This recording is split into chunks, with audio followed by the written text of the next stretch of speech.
Hello everyone, welcome to another episode of Ctrl Alt Refuel. We're getting the band back together because Chris and Gareth are here. Welcome, chaps. Hey up. Hey up. Right. Yes. Right. Have you had your tea? Have you had your tea? What did you have? Chris has only just finished. Fish fingers, wasn't it? Yeah, fish fingers. It was nice fish fingers. Well, like cheapo ones, it was nice fish fingers as well. Bird's eye. I don't know. It was. I think it was crispy. Yeah, it was nice. Tomato sauce, Warburton's bread. Good. We've just had a roast dinner. It was very nice. Yorkshire puddings as well. Lovely. Oh, bloody hell. I had a vegetarian Wellington. Are you vegetarian? Just mushroom. He doesn't talk about it very much, but yeah, he's vegetarian. Paul's going to China, in case you didn't know. Shall we have a look through the EV news? It's a fast-moving train. Occasionally a crash. I've spoken a lot about Ford recently. I'm going to do one more Ford thing, and this isn't really UK. Before he talks about Nissan. Yeah, if it's not Nissan, it's Ford, isn't it? It's at the bottom of the page. We don't get it here.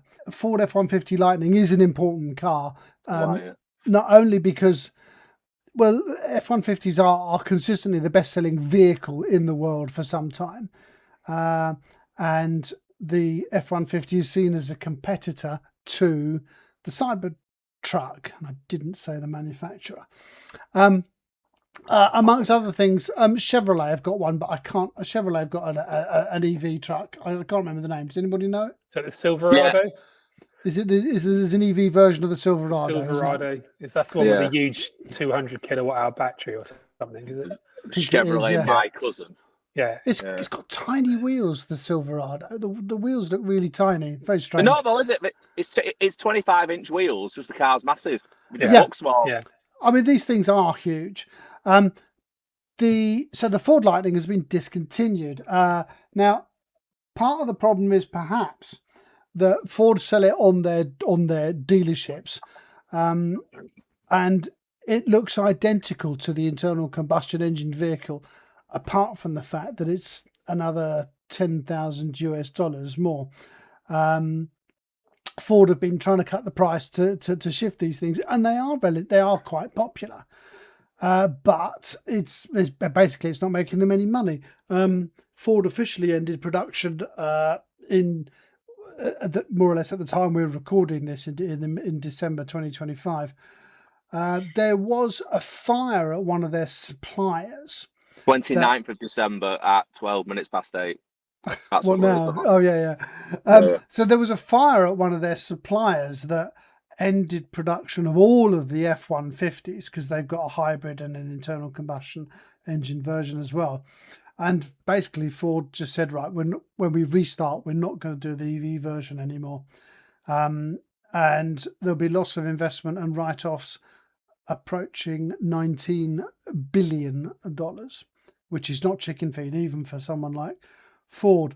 They are going to replace it not with a range extender version, so it will still be an EV. So they'll still have 3 versions: internal combustion, the hybrid, and the EV will be replaced by a range extender, which is a better. A range extender is not classed as hybrids because it is involving a petrol generator. Yeah, I mean, sort of, yes. I'd say so. It's 2 fuel working together. It's hybrid. No, I agree. That's just me. Well, I mean, the major partner with the range extender, the petrol, the internal combustion engine doesn't drive the wheels and is completely unconnected to the wheel, mechanically speaking. Yeah, like a taxi. Yeah, like the London taxis. They've got a 1.5 litre Volvo engine. It's basically a generator. Yeah, not just London though, Liverpool as well. Yeah, they got a battery. Those LEVCs, they've got a battery in them, haven't they? They're an EV. They're E-revs, but they have a petrol engine that can charge the battery, and like the BMW i3 Rex. Yeah, exactly the same thing. But the taxis have got a 1.5 litre Volvo engine. So what do the taxi drivers do? They basically run it on petrol all the time. Not in Liverpool.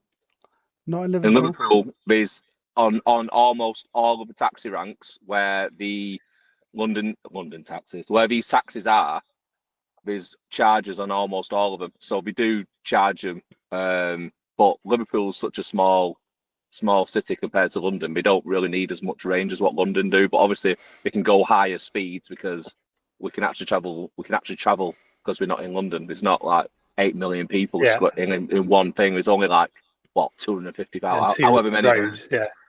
Yeah, So like that- 250,000 Scousers and 500,000 hubcaps. That's what's there. The Scousers are all down here in Bournemouth, don't lie. Are they? Yeah. I didn't know that. They moved down here in the 70s.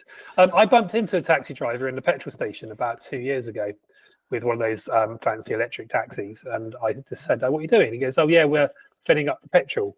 I said, "Why are you doing that then rather than charging it?" He said, "Oh, it's cheaper." It can't be. Well, you said the other week, didn't you? You get fuel cards and you get different prices on your fuel for your Oh, work. I guess. So Yeah. they worked out that it was cheaper to buy petrol for the thing and then charge it using the petrol engine, then plugging it in and charging it. But whether that's changed or not, yeah. How nice to be. I'd rather be in one of them than like your old school taxis. But it's a nice place to be, especially when you're drunk. Really, they have got new ones coming, which they did have new ones coming that were just purely electric. I've never been in one of these. I've never been in one of these vehicles. Yeah. It's not much different. Yeah. No. We're about 10. The range extenders are about 10-year-old now. So what Samantha says about the new ones coming out, that makes sense. Thanks, Samantha. Good point. Yeah, I mean, Americans are mad for trucks, aren't they? And the dealership model they've got for selling cars is quite different to ours. It's quite aggressive and in your face, and it's led by lots of targets, and the salesmen are all on Red Bull, aren't they? Red Bull and Coke. Buy it. Buy it. You're going to buy this, aren't you? They've got really strange words for everything, like uppers and all sorts of weirdness. Yeah. So the F-150 was like, or electric cars in general are hated by the dealership model in America. The salesmen especially, they did everything they could to not really sell these trucks. The people that have got these trucks really like them. Like yeah, they do. Yeah. One of the people on X, Tez Calendar. There's quite a lot of them that have got them and love it. So what Ford have done is they've given in basically. Yeah. So it'll be practically the same truck when it starts to be made again, but the really big useful front trunk will have that will have a horrible petrol generator engine in it.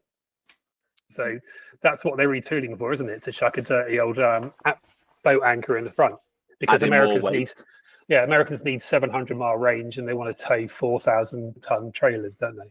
So what they're all doing is E-revs are a new way for the fossil fuel industry to keep their claws in, to keep that wedge in there, keep them alive. I'm sort of on the fence. So I hate hybrids. So I just think that they're pointless and complicated and difficult. But I'm sort of on the fence with E-revs, especially when it comes to pickup trucks and big vehicles like that have a need. I'm with you on that. I agree. But for cars, it's just hateful. It's just stupid.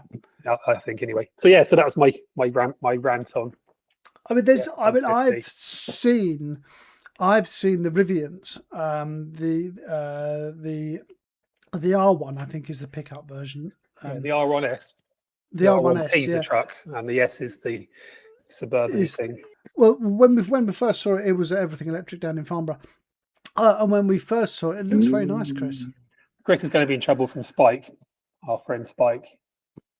He didn't want to see people eating. That was me. I was eating a lot in the last one. It is. So the R1, it looks to be a very finished, a very resolved, a very marketable vehicle. They weren't side by side, but I did get a chance to look at a Cybertruck and a Rivian at the same time, and the Rivian was miles ahead. I mean, not only is it a relatively conventional design, and in a pickup truck, I don't see that there's point to change. I don't think there's any point in changing the pickup truck as they did with the Cybertruck. So I've always been quite fond of the Rivian because it's a little bit alternative, it's a bit out there, and it is a shame that the F-150 Lightning has been the victim of what appears to be accident fire problem suppliers. See, I like a pickup truck, and Yeah, the me too. things like, They've got their use. Yeah. things like the F-150, they are massive, and people say they're too big for this country. In a way, I disagree with them because it's all about the experience of your driving ability, whether you can drive a big vehicle or not. But also, the reason they're not bringing it here is because for people that don't know, the EU and UK, if you have a vehicle that's over 3.5 ton, you It's a either have commercial had to vehicle. have passed your driving license before 1998 or 6 or something, I can't remember, or you have to have extra tests. So then bringing that to market here, no one would buy it because the majority of people wouldn't be able to drive it.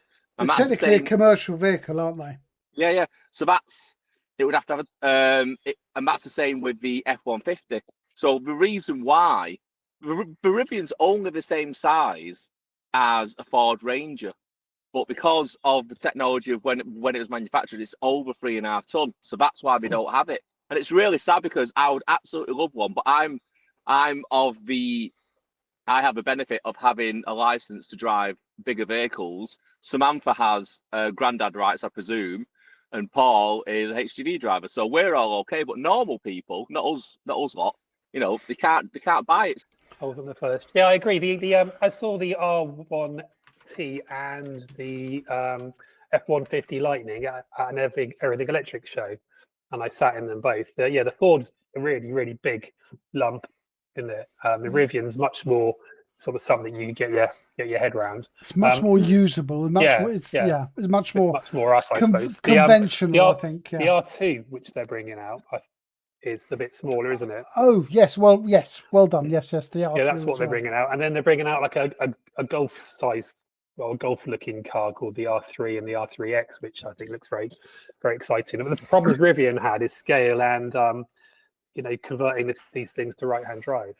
It's all the retooling. Same with Neo in China. Brilliant company, the cars they make, but they haven't tooled very many so far for right hand drive.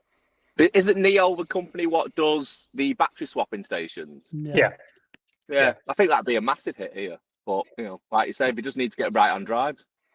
Yeah, the cars are the battery swapping. I think we talked about before, haven't we? It would be good in places, and it's good in China and big population dense places. But the cars themselves are really good. They're like a premium product.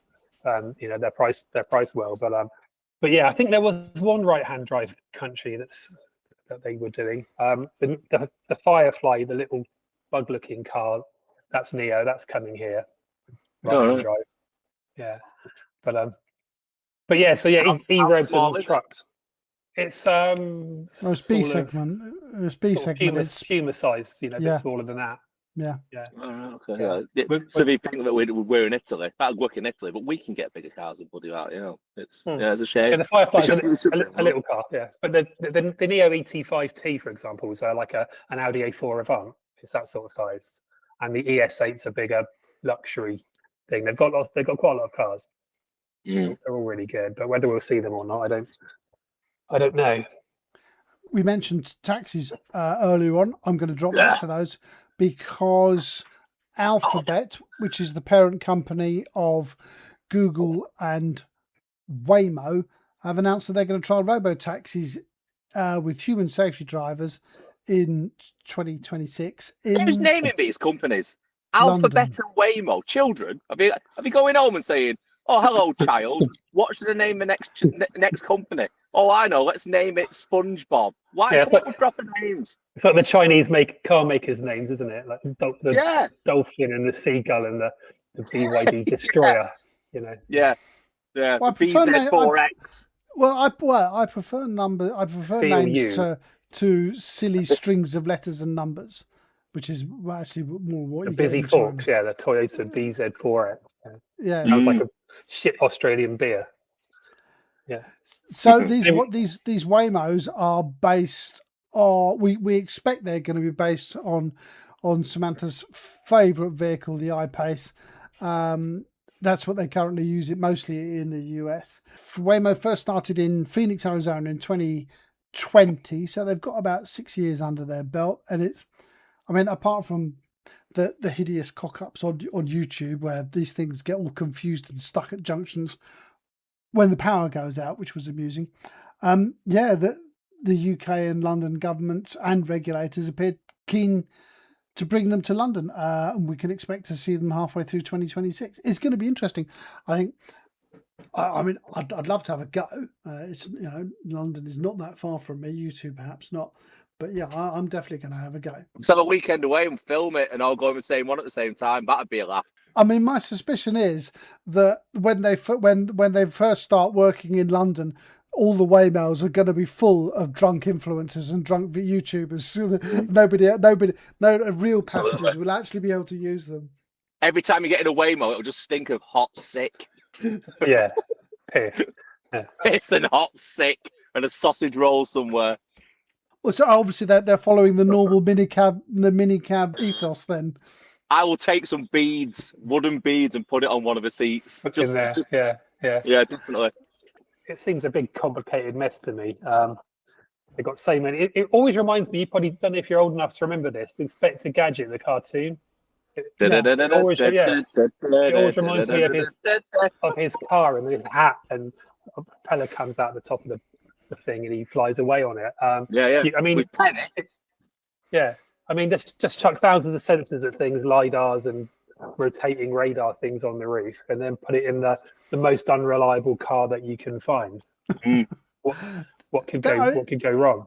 I mean, in fairness, the reports from Waymo are that the cars are actually very reliable. I think it's because they are in a warm. When they started in Phoenix, and they're also in LA. They're not wet all the time, are they? Yeah. Precisely, they're not wet all the time, and so the Jaguar's kryptonite, which is rainwater, doesn't really affect them. How are they going to get on in London? In principle, how are we with robo taxis? I think there's two different types of people. I'm quite introverted. It's like if I go to the bank, I don't want to have a whole great big conversation from the cashier asking me how my day is, where I'm going on holiday, what's this for, what's that for. Just take my money and give me my money. Can I go? And when you go to the supermarket, for me, it's the same thing. I just want to pay. So if I can go to a self-scan, I'm quite happy. No interaction with anybody. But I'm a miserable southerner.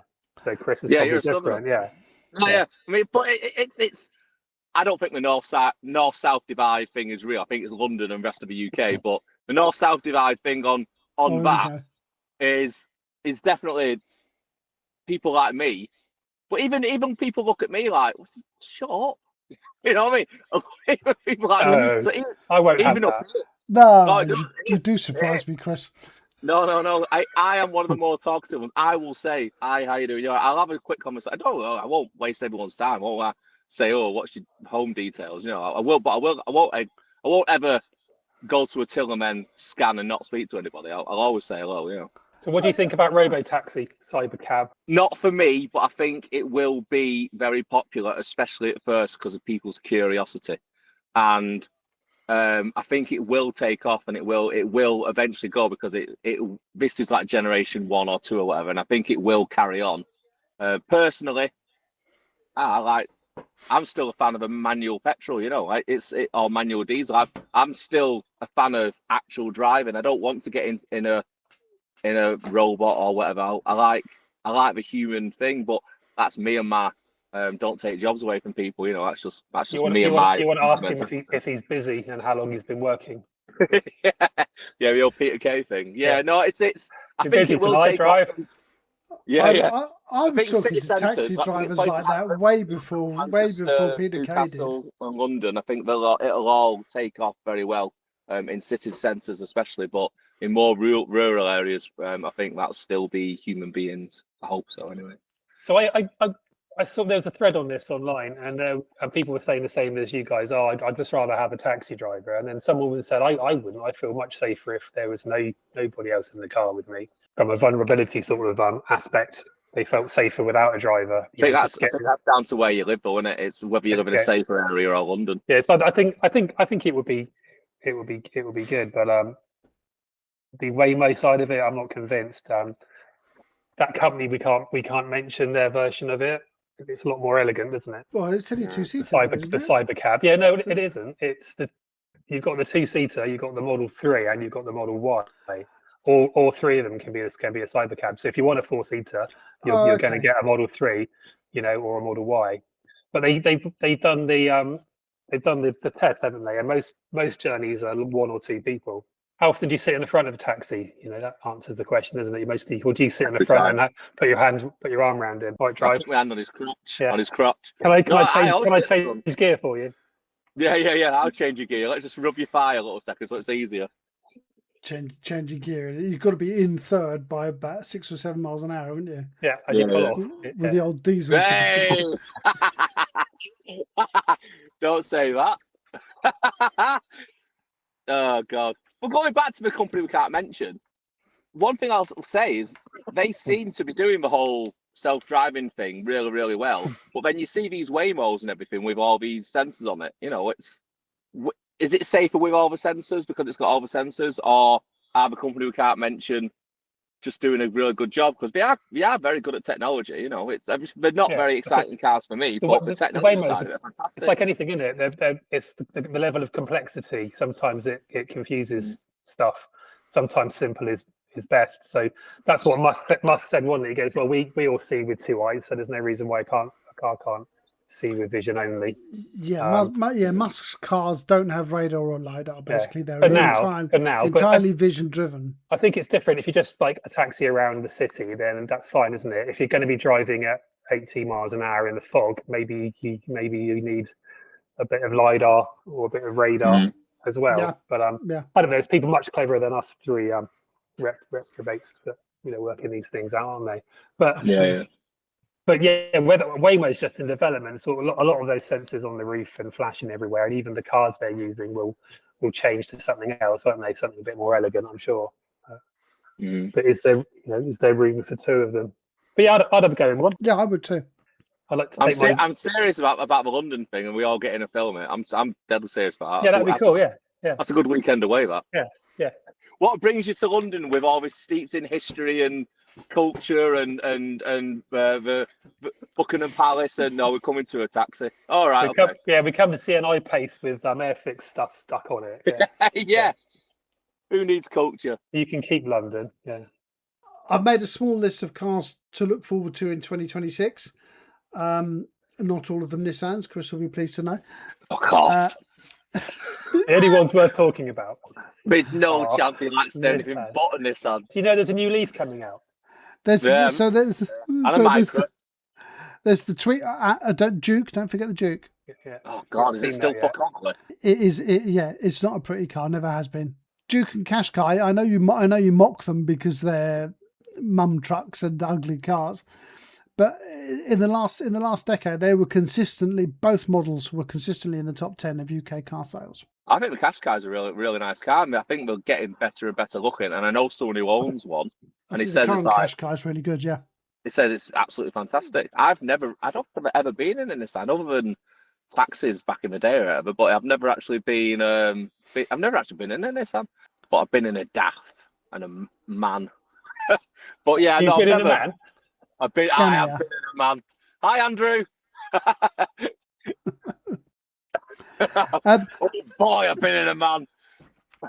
So the Twingo's coming in 2026. It's the same platform as the Renault 4 and the Renault 5 and the. It's a very small battery, 27 kilowatt hour battery, 82 horsepower. That's going to cost about 17 grand. So that's really that's great value for money. Well, that's going to be an EV. Yes. See, that's what I'm talking about. The price is coming down. That's good. Yeah, news. Precisely. Yeah, precisely. Yeah, it looks like a really good thing, doesn't it? I imagine it will drive quite well as well.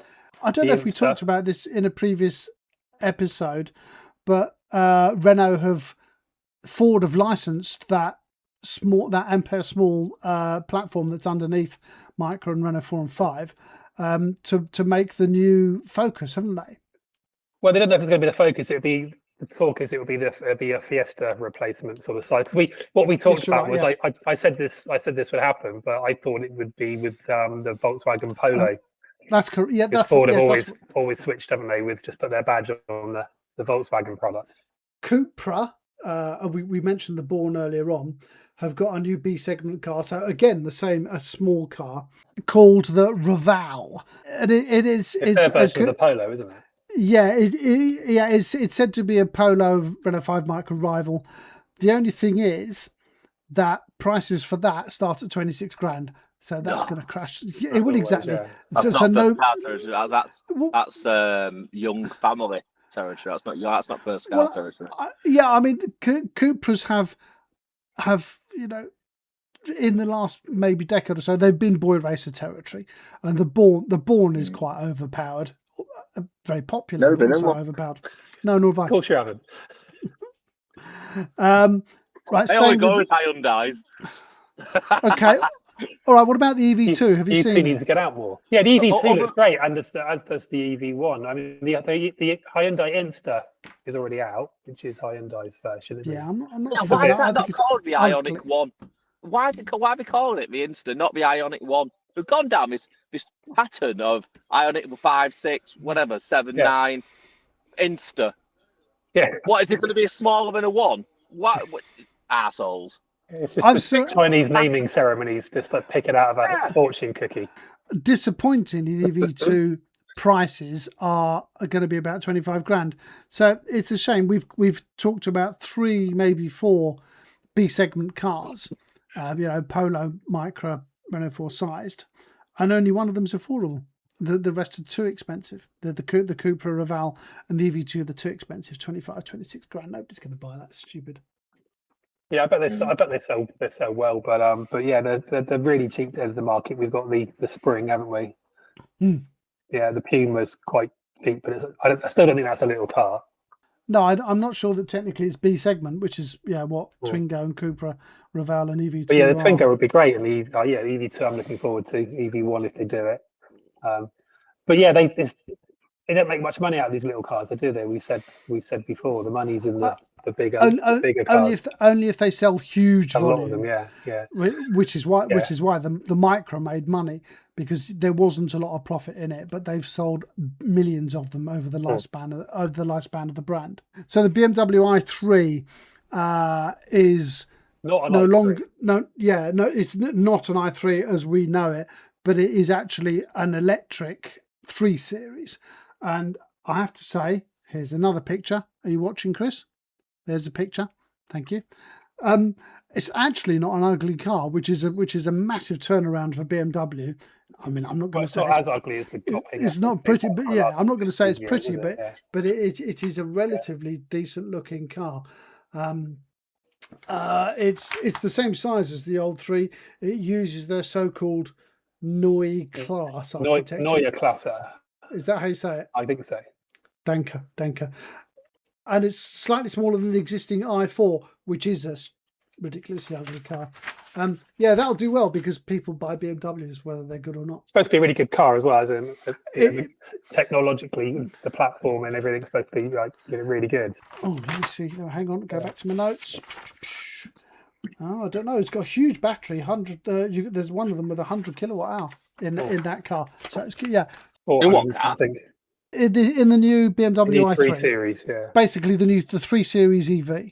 You know, I know nothing about BMW or the BMW EVs, but every time I see one, everyone who I speak to about it raves about it, says it's brilliant, and the range on them are great. Like I said, I know nothing about BMWs, but I'm definitely interested because obviously, as you know, this car is going soon, and my wife is getting a new job, and so she's going to have the ability to get a different car. And I might push her towards, I just have a look at them, just to see what it is, but see how it goes, because everyone raves about them. They're really good. They're very popular among their owners. I think they're okay. That i4 is a decent enough car, but they're a bit hampered, aren't they? Because they're also a fossil platform, whereas this newer class is complete ground up architecture EV. Yeah. So. And then the last one for 2026 is the Jaguar Type 00. That's enough of that. Right, yes. So, yeah, I know we're not going to talk about that. Bollocks. Thunderbirds are not go. And just to confirm Chris's prejudices, there are going to be 3 EV Nissans in 2026. The Leaf, which we already know about, which I've got some films of. I fucking bet you have. And the Micra, which is on sale now, and then the Duke. Well, don't knock it until you've tried it, because the Leaf is a really decent piece of kit. I will have a go. We'll make a It's weekend front, of it. it's front wheel drive, right? Yes, they're all of those three cars I mentioned are front wheel drive. Yes, I did notice, however, and this is a little bit geeky even for us, is that because I was standing there while they were assembling the new Leaf, and I've watched it. I stood Naked. and the rear axle.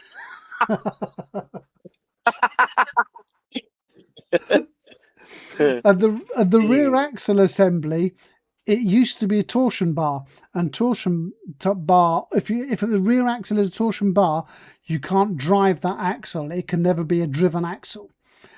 Now the new car, the same as the Aria, has multi-link suspension, and that means you can put a motor in the middle, so you can get a four-wheel drive. Now we know there's four-wheel drive Arias. Well, Hannah was guesting here in a future or past episode, not sure, but yeah. So there's a really good chance that you will get four-wheel drive Leaf, presumably Nismo branded. Yeah, and the Duke. The Duke is. Oh, hang on. What platform's Duke on? Concrete. No, I've got a feeling that Duke is on the small platform rather than is on the B segment platform, and so if Renault come along with a four-wheel drive Renault 5, then we'll know that it's possible on the Duke because they're the same platform underneath. Yeah, I just wish the more cars were rear-wheel drive, and it opens up the front to store things, and you get pushed rather than pulled along. I mean, I think that the nature of an electric drivetrain is that you can put the charger, the motor, the reduction gear, all in a single stack, and that's one of the things that Nissan are very proud of, is that the motor stack is quite a bit smaller, quite a bit lighter, yet more powerful in these upcoming cars, the Leaf and Aria but no front, is there? Because you got that stack in the front. Yeah. No, you're correct. There is no front. Is that a real problem? I don't know. I bang on about my old Kia e-Niro that I had before this EV6. Brilliant car, but just let down by one thing. It was front wheel drive, no rear wheel drive or all wheel drive option. So you'd light up the front tires quite often, and any sort of little bit of moist dampness or bit of ice, you just spin the tires, and it's just it's like the old Saab turbos I always used to have. Just loads of power, but you couldn't do anything with it. It's like a dog running on ice. When I was test driving the Leaf on their test track a couple of weekends ago, I could not get the front to let go, either in a straight line or with some turn. I couldn't get it to let go, and the way that modern EVs, not just Nissan, but the way modern EVs deliver their torque is a lot more gradual than perhaps your old Niro. It can be kind of torque vectoring, but you need to drive it on a bit of an incline and in the wet or in a bit of ice. Yeah, with a lot of turn on. It won't keep up with it, but yeah, it's a shame. But yeah, then like talk about the Neo Firefly. That's a rear-wheel drive car, like the BMW i3. Is it? Yeah. Oh, I didn't know that. Yeah. So you get a really, I think it's 50-litre front trunk in that little micro-sized Neo Firefly, because it's rear-wheel drive, and it's a really good driving. It's like the BMW old i3. They're great fun. But don't you lose space in the boot if you've got a motor under the rear floor? No. No, because you haven't got the motor and then everything right above it, have you? They just got it in that on that level. Whereas so you've still got the motor and the reduction gear. The charger is up front still, or somewhere else. Yeah, somewhere else. Yeah. But like the Zoe, everything's in that motor stack, isn't it? At the front, just a stupid idea. But anyway, yeah. But yeah, I hope the Leaf does well. They certainly need it, don't they? From what I've seen, you wouldn't expect me to say anything else, but from what I've seen, it's a very, very resolved, very, very good car. Yeah, it's going to do well. Right, so I'm going to say this, and I'm going to sit back and let Chris talk for 15 minutes. Okay, so the European EV mandate. Told you so. Been saying it for years. It'll never come in. It'll get extended, and it'll extended and extended, and then it'll never happen. Told you. There you go, 15 minutes saved. Done. Well, don't forget that it's a proposal. It's not become law yet. Of course it will. Well, perhaps. It's just the beginning of the surrender. Well, the current proposal, and I know you know that. I know you know this because I've seen you talk about it, Gareth. The current proposal is that we go from 100% zero emission to 90%, and the remaining 10% must have an offset, which is a terrible, awful thing when we're talking about renewables because it can mean anything. Even the proposal that essentially the German car manufacturers are putting forward is that 90% will have to be zero emission as opposed to 100%. That's still a lot of cars. It's not, though, is it? It's not. That's the headline, but that's not the reality. So well, we don't know. Yeah, we do. If you look into it, into the finer detail of it. So you hear that headline, you think, oh, that's okay. Only 10% of cars now are going to be sold are going to be ICE vehicles. So it was going to be no ICE vehicles, wasn't it, after 2035? And then you hear this headline, and you think, oh, that's all right. We're going to allow 10% of ICE vehicles in. That's what people have read and what they think. The truth is, it could be as much as like 35-40% ICE vehicles if it's like a plug-in hybrid. Because what they're saying is, it's not about how many ICE or hybrid vehicles you sell. It's your manufacturing process. If you can prove to us that you've used renewable steel and e-fuels and greenwash bullshit, then we're going to let you sell more cars with a fossil engine in it. Now, the problem with that is hybrids, BEVs, plug-in hybrids, people do not run them on electric. They mostly just run them on petrol. So all these the emission standards and the testing is based on the fact that you are actually going to use your plug-in hybrid as an electric vehicle, and then it's this green, it's X size green. But what actually happens is they don't run it; they run it on the petrol. So the emissions are X by 7.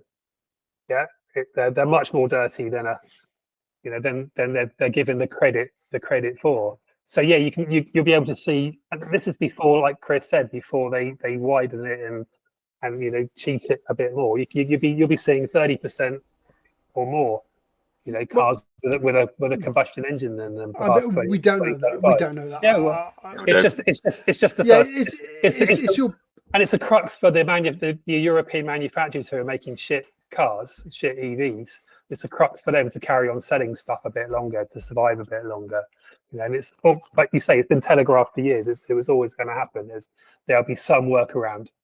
There'll be some loophole, and here we are. This is it.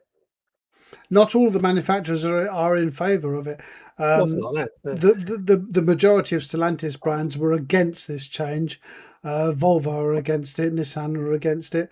The two loudest who are in favour of this so-called softening of the mandate was Ford and BMW.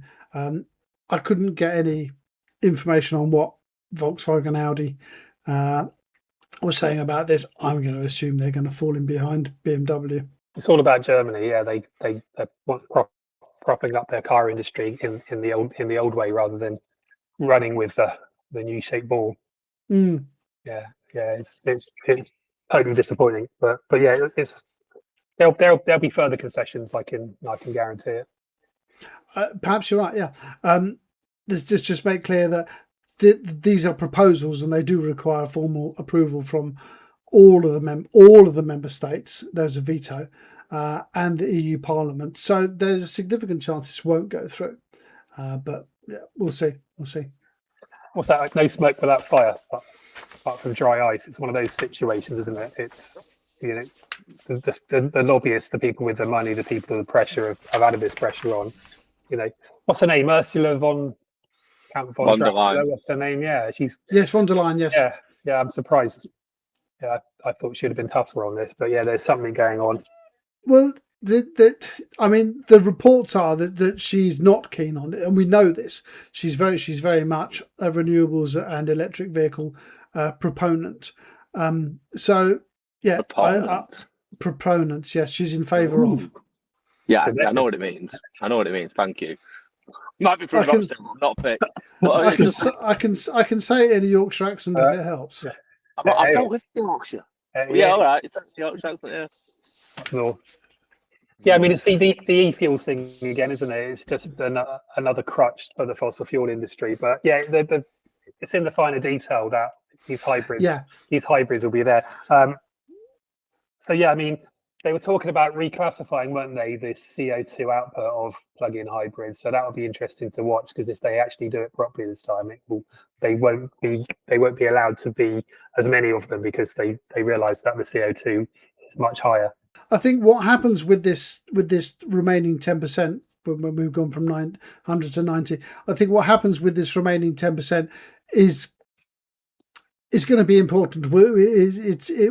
This will define how the mandate becomes, if the Parliament approve it, and then how it changes in the future, because you suggest that it is going to keep on changing until it becomes virtually null. Let's say, sorry, Mercedes, we've actually accidentally sold 40% ICE vehicles still, but we've made it with these supercalifragilistic green levies and green this and that, and we've recycled our unicorn parts at the factory, so therefore you can give us some credit back for overselling these ICE vehicles, and that's where we are. Do you make some predictions about what's going to happen in the UK market, in the UK mandate then? I'm surprised. I thought we would have just sort of like bowed down and just followed them, to be honest, but it hasn't. They seem quite resolute in sticking to the plans that were put in place by the Tory government, wasn't it? Yes. Yeah. Yes. We can't mention the other party, can we? No. I don't know, but I mean, we've got a habit of doing things at the last minute. Just doing a 180, haven't we? Running back. I mean, the UK's mandate has got Boris Johnson's name written all over it. So yeah, it's a bit like Mussolini making the trains run on time. He did do one thing good, and in fairness, made a minute longer. The UK government currently, I think the Labour government, Chris, you'll correct me if I'm wrong, but they have broadly.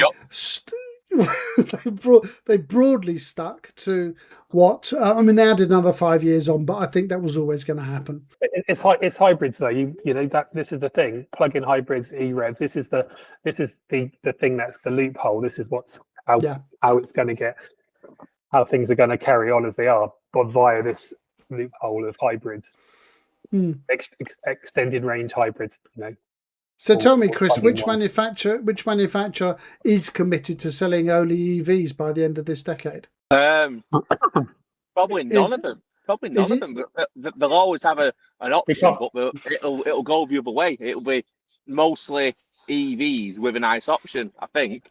I'm going to answer the question. It's Nissan. And Tesla. I said it. No, there we go. There's another 5. 15 quid in total so far. But it's I think pure petrol, pure ICE is going to go. I think self-charging is going to be the main one, because self-charging. There's no such thing. No, of course there is. No, shut up. If you live on top of a mountain and go down the hill, you don't have to charge a battery using an external cable. It charges its own battery, so it's self-charging. I'm well on board with it. You're a petrol engine. Well on board with the nonsense that is self-charging hybrid. It doesn't. I'm not. It's not something to argue about, is it? But yeah, people that don't want to have an electric vehicle will just buy a plug-in hybrid, and then they'll just carry on as they are. They won't. They'll back because, like you say, they won't. They won't charge it with the external plug. So that's right. Yeah, they just carry on. Yeah, putting fuel in it. Yeah. So that's why self-charging hybrids will, especially with smaller cars, that'll become the standard in ICE. Pure ICE won't happen. That'll go. But I think it'll be mainly EV sales, and then with a small selection of ICE for people like what live in like rural Wales or whatever. But they all love a Suzuki down there, so it's we'll see what happens there. A Dacia or a Suzuki Jimny. Yeah, they love it. Honestly, in Wales, they absolutely love Suzukis in central Wales. The amount of Suzukis I see, it's unreal. Yeah, same. Yeah. They're always white ones, aren't they? White or brown, yeah. All white, yeah. No, interesting times, but yeah, this is the first wave of them getting getting around the mandate. I don't agree, Gareth. First of all, I'm not convinced that the EU mandate is going to change, and secondly, I don't agree that it's the first of many changes on the EU, because von der Leyen and Stellantis, they're not that keen, and I think you might find some pushback from them in the coming times. Yeah, I hope so. But yeah, it's just Yeah, I hope so too. The wedge is in there, and they'll just keep tapping away now, and that crack will get bigger and go longer. So I mean, if we had this conversation last year, I would thought, well, yeah, in our lifetime, I can see, mostly EV vehicles for passenger vehicles. Now I'm not even sure. I'm not even sure 2035 will happen. It will get delayed. It won't. The ban will never happen. Not in our lifetime, but I hope I'm wrong. The only thing I'd like to say is, whether it's a future episode or one that's just gone, thank you very much to Hannah for covering my ass, because it's I've not been able to commit to anything over the last few weeks because of school and kids and holidays and all that kind of stuff. So whether it's the next episode where the person who I presume, and Paul doesn't want to say this person's name, thank you very much for covering my backside. Or if it was a previous episode, thank you very much for covering my ass. The order of those has not been decided yet. We had a question from you, didn't we? And some information. Yeah. You phoned in the question, and we played a round of Where's Pacelli as well. Do you want to know the answer to the question, Chris? That you're. I'll wait in anticipation as everybody else. Right, gentlemen. Look, thank you for your time. Thank you for giving up your New Year's Eve. That's a horrible way of calling it. It's not even that anyway, is it? But Eve. Yes, Eve. So thanks for coming along, chaps. Easter. Yes, happy Easter. Thank you for giving your opinions and your wisdom. It's very much appreciated as ever. You can get the video versions on YouTube and the audio versions where you get your normal podcast. Please like and subscribe wherever you find these stuff. Leave a comment in the comment section below. We do read and we'll reply to all of them. Hello, Bentley. Well done. Such a mean looking cat, that. Gentlemen, thanks again. It's been absolutely a joy. We'll see you all again next time. Goodbye, everyone. See you later. Ta-ra. Did you press record?